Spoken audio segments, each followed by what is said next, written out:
I must say, I have to be honest, I really don't like this.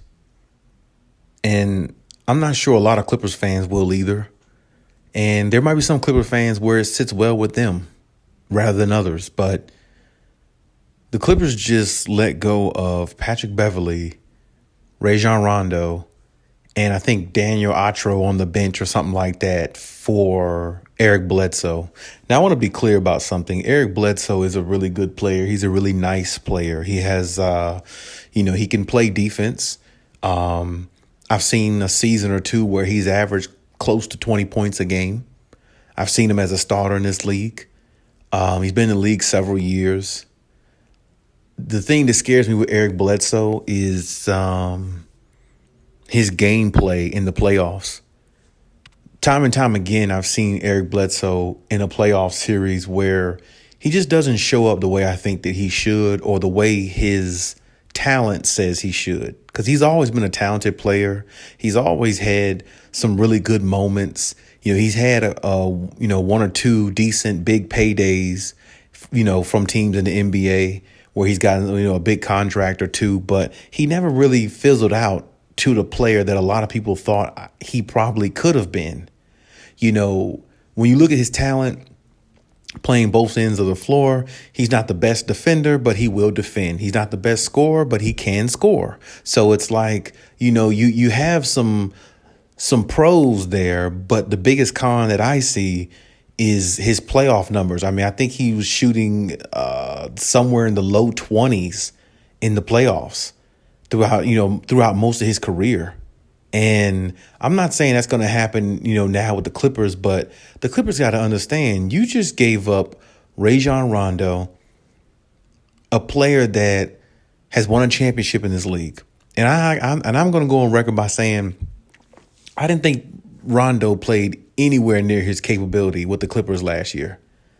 I thought he would be a lot more not only of a leader to the team in regards to being vocal, but I thought his gameplay would do the talking as well. And I just didn't see the Rondo I saw on the Lakers. I didn't see the Rondo I saw years ago. And that's okay because, maybe he lost a step. I'm not sure. But he definitely was in the doghouse with Ty Lue. I thought that was pretty obvious. And, I just didn't think he played up to expectation because when you have Rondo, a player like that with the high IQ that he has and the championship experience that he has, you expect championship. It's championship or bust if you have a point guard like that because he's supposed to be smart enough to figure out how to ingratiate himself into an offense, make the offense formidable, and make them a championship caliber, respected contender type team. And that's just what it's supposed to be with a player like that. But that didn't work out for the Clippers. And then, on the other hand, you let go of Patrick Beverley. What Patrick Beverley did last year in the playoffs, what he's done for this organization since he's been on this team, has been a lot of good things. I don't think Kawhi Leonard would have signed up with this team if he didn't think that there were some dogs on this team a couple years ago. Now, of course, they don't have Montrez like they used to and things like that. But one of those dogs on the team that I'm pretty sure Kawhi Leonard looked at was Patrick Beverley. And if he added like a Paul George or somebody like that, the Clippers got something going. Now, you let go of Patrick Beverley, the heart and soul of your defense. Everybody knows Patrick Beverley is the heart and soul of the defense of the team. He gets them going and he gives them an edge, I think, that they're going to miss. And I just really find that to be, very, very mind boggling to let a player like him go to let a player like him go along with Rondo for a player like Eric Bledsoe, who's not, I don't know, I don't want to say Eric Bledsoe's not on their level, but just by what I've seen lately, I'm keeping Patrick Beverley and Rondo over Eric Bledsoe. And I'm even saying Rondo because I've had my woes with Rondo. I didn't think he played up to expectation this year, but IQ-wise, he's a high IQ basketball player. He has a better and a bigger IQ than Eric Bledsoe. And I mean, I don't want to say this is big news or, something like that, but this is definitely breaking news for any Clippers fan out there, because you're looking at the heart and soul of your defense being taken away, and you lost a good backup point guard, bare minimum, in Rajon Rondo, and you really didn't get anything in return to me. Eric Bledsoe played for the Clippers before. The Clippers already experimented on that experiment, and it didn't work.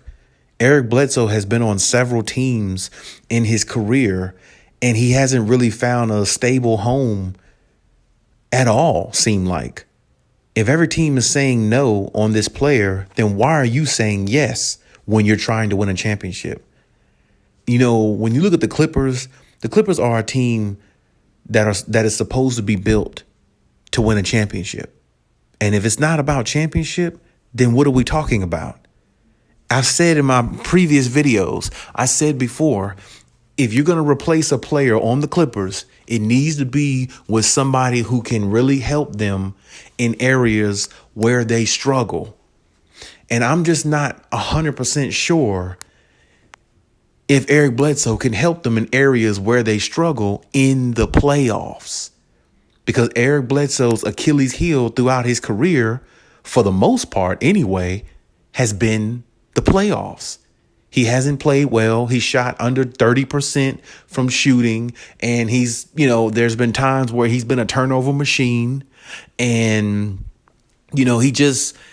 his stock has went way down since he's entered the league. And it's went down so far that, there's a lot of people out there who forget about he's even playing in the league.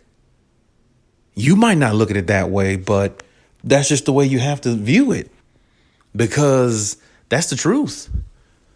That's the truth. Like, Eric Bledsoe is good. Eric Bledsoe is really good. He's a nice player. I'm not going to say he's bad, because he isn't. He isn't a bad player at all. But when you look at the facts and everything that comes with that, I'm just not seeing, I don't know, I'm just not seeing what everybody else sees. And that could just be me. That could be, a lot can come with that. Don't get me wrong. I'm not saying that, he can't help the Clippers any, because I feel like he can definitely help them through the regular season, if anything, because I've seen regular seasons where he's averaged close to 20 points a game. I've seen him do it. But when you need somebody to come up big in the playoffs, he just wasn't the guy. He wasn't one of the guys that you can depend on. And that's the reason why he's been on multiple teams, because you like his talent, but in the big picture, you don't like what he provides. And everybody knows big picture is playoffs. And when you look at the Clippers now, you got Kawhi Leonard, 4-year max. You got Paul George on the max. You got Reggie Jackson back. I thought the Clippers were going to run it back and be confident with what they had, unless they can find a piece that's a lot better than, what they already have on the roster. Like I said before, if they go after a Van Vliet, that's an upgrade. They go after a Pascal Siakam, that's an upgrade. Even Goran Dragic coming off the bench, that's an upgrade. All three of them players I just told you have either been to the finals in the last few years or have won the NBA finals, have won a championship. Out of those last three players I just told you, Goran Dragic, Pascal, and Van Vliet. And this is what I'm saying. The Clippers need players with high IQ basketball who know how to win in big situations and who has been to NBA finals or who has been in the league long enough to understand what winning is, and we're ready to go for it now.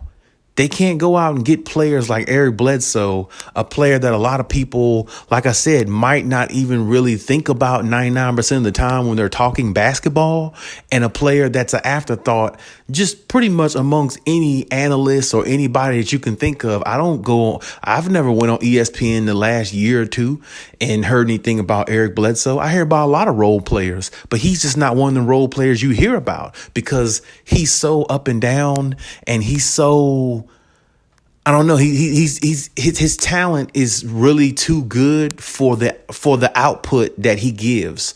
Like when you watch Eric Bledsoe during the regular season, like I said, he could put up numbers, but in the playoffs, he's such a non-factor sometimes. It just really has like took his stock down so much throughout the years.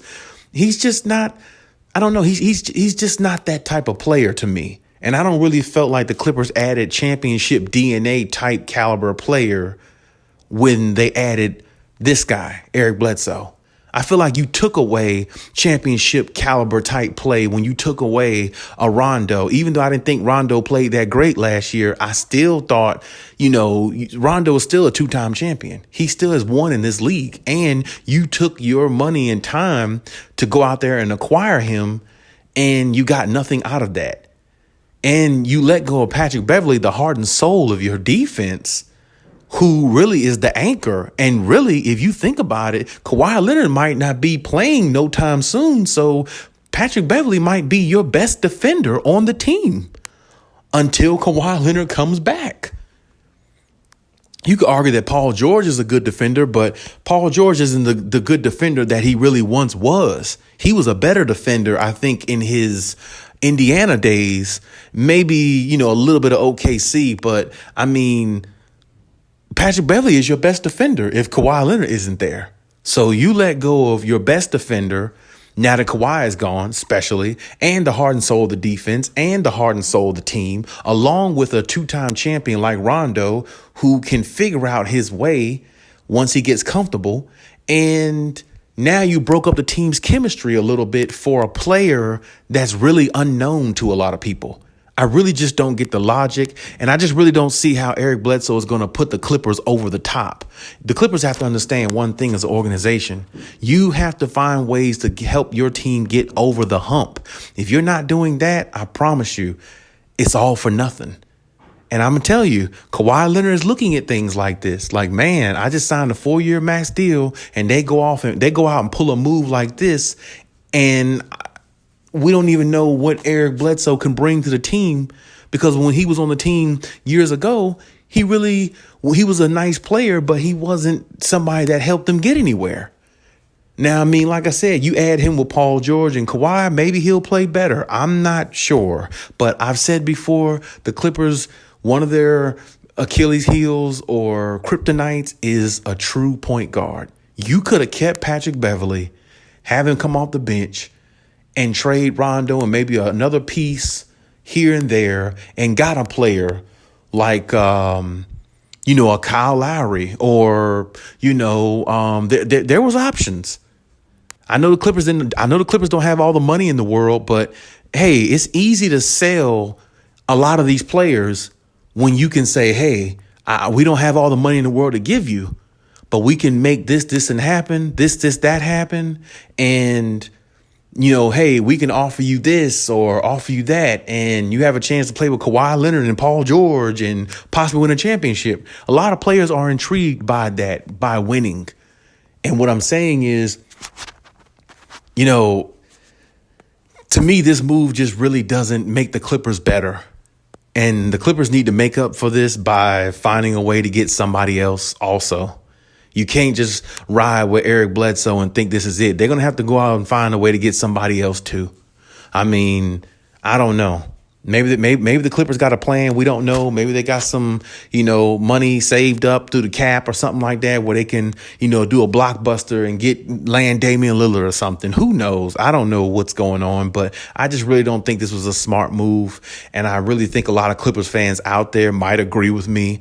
If the move is not putting you over the top to win a championship, then it ain't good enough. If it's just making you as good as you are now, or maybe a little bit lesser than as good as you are now, then it doesn't make sense to make the trade. It just doesn't. I mean, but then again, there's a lot of factors that go into that. Maybe they thought Rondo was a a cancer to the locker room. And I don't know, maybe they thought the same thing about Patrick Beverley when he did that incident and pushed Chris Paul, in the back when Chris Paul was walking away. A lot of teams don't deal with stuff like that because that's foul play. That's not how the game's supposed to be played. And a lot of organizations don't play. They don't play that. They don't deal with stuff like that. So maybe that incident right there got Patrick Beverley traded. I don't know. I really don't know. But honestly, I really don't care. If you're going to trade these players, if you're going to let these players go, I'm going to need you to bring somebody in that can help the team progress. Not somebody that's going to come in and you don't even know whether they can help the team progress or regress. And that's what you have with Eric Bledsoe. You don't know what you're getting. You're not sure.